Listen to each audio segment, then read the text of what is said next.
So when it comes to your finances, there are only two levers that you have control over: your income and your expenses.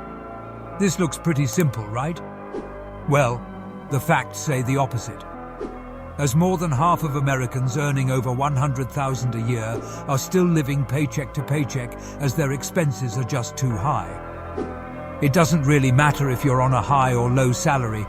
You just need to be able to work these levers correctly in order to create positive cash flow. Let's play a little game. Do you think an 18-year-old that has a positive cash flow of $250 per month will retire a millionaire? Yes, it'll actually be worth around $1.1 million. How about a 25-year-old with a positive cash flow of $500 a month? Yep, they would be worth even more, a whopping $1.3 million. Okay, here's the last one. A 50-year-old with a positive cash flow of $3,000 per month.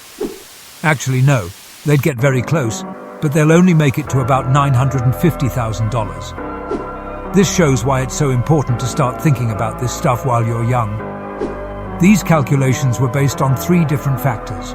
1, their positive cash flow is saved every month. 2, they get an average yearly return of 7% on their savings. Now, you won't get this from a savings account, but it is the average return of the S&P 500. We'll get into that later. And 3, they retire at 65 years old.